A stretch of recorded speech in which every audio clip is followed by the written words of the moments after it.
Coach, what's kind of the situation? How did we get to this weekend, and where do y'all go from here? I think just like back in the fall, it's always a fluid situation with COVID and the protocols. So we're working through that. Our medical staff is awesome. I think all of the schools that are playing and competing right now could say that. Just like frontline workers, they're day to day and they're handling the situation. So it's just our protocols. We're looking forward to playing Alabama, and we're training and doing what we can when we can do it. As a coach, is there a mix between a level of frustration and understanding that it's hard to help getting a virus, but also situations like this pop up? For sure.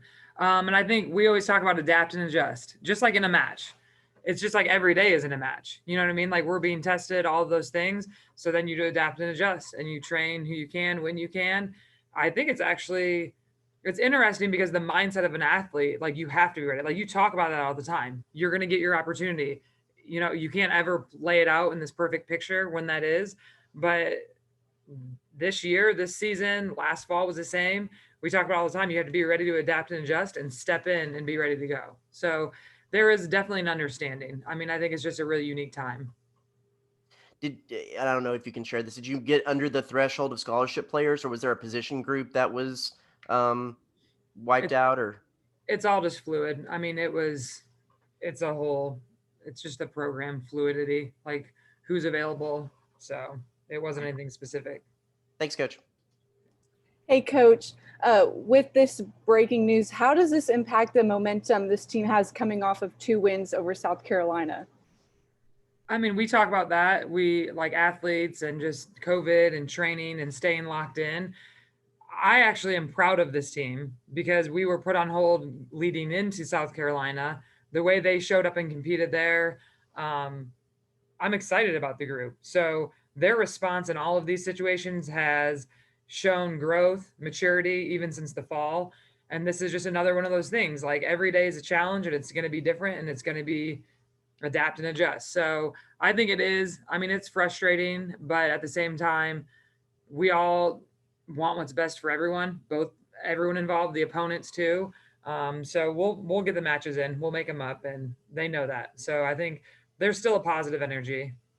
Absolutely. And with this, are you guys still able to practice, or what's the news on that? Yep, we're training.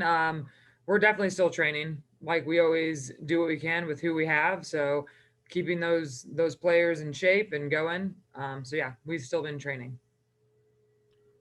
This is a kind of big picture question, Coach, but is there a minimum amount of games you guys have to play to be qualified for the NCAA tournament? Yes, there's a percentage of games within the SEC just because with our championships and like determining who is the official champion.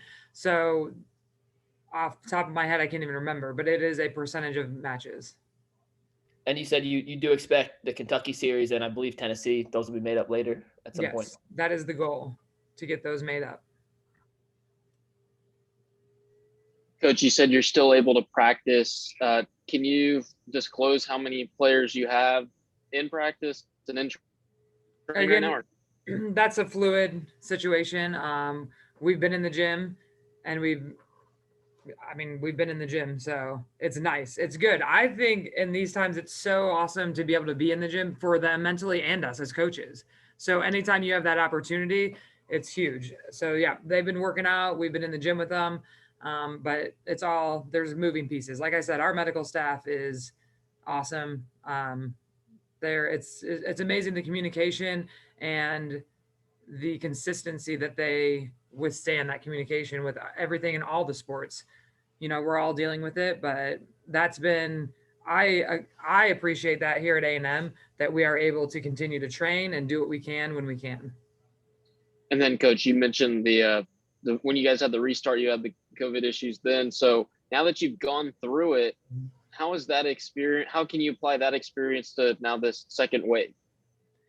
Well, we were blessed in the fall. I feel like we really didn't have a lot of this. The spring has been unique, but I think this is where we lock them in mentally to adapt and adjust and be ready. Like I said, they have to be ready no matter what the situation is. And they're going to have their opportunities. Every one of our players, they're going to have opportunities to compete, and that's just the mindset they have to keep. Thank you, Coach. Morning, Coach. Hi. Good morning. Hey, is it maybe? I mean, obviously we don't know when they'll make the game up or the matches up, but you look at the schedule. You have Florida late, highly ranked Kentucky. If they move it back that far, bad thing that you play some highly contested, big time matches before the NCAA tournament. No, that is awesome. That's when you want to be ramping up. And I feel like the SEC is strong, top to bottom, either way. So, yes, in some aspects, like you could look at it either way. It gives us more time to train and prepare. It prepares us for the NCAA tournament. Right now, in the season that we're in, I just want to get the matches. You know what I mean? Like, I think we're all just wanting to compete and have the opportunities to compete. So when we play them, I don't think it's that significant right now. It's just putting, we want it to be a high level competition for the SEC. And so we're just excited to play those matches no matter when they happen. Coach, you've said a bunch of times that this is, a very different team than last year, and a lot of things have changed even from the fall to the spring. So with some of these setbacks, what do you kind of learn about this group of girls? The resilience, because their response in all of these situations, we can see the growth. And every team is going to have challenges, and everyone's going to have different, whether it's timing or just personnel that you have. But the resilience of this group and the way they've handled any situation, especially this spring, I appreciate and I applaud them. Like, they're not only in class and dealing with all the COVID and then training and then the winter storm and all that. That's, I think, this week, especially what I'm most proud of. They're grinding, they're getting after it. They're not asking questions. They're not freaking out. They're just doing. So I think it's the resilience. It's cool to see that. And I think all of the teams competing in training right now are going to grow from this season, this year, because it's adversity. But it's all in how you respond. So I'm proud of the way that they've been responding.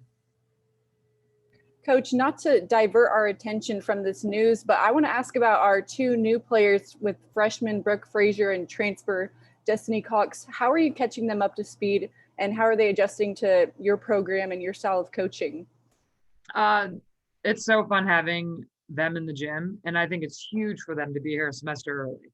It gives them time to, just like you said, adjust and get to know the way we function, all our culture, get to know the players, but also just being here in College Station and on campus. Like, Brooke is a true senior in high school right now.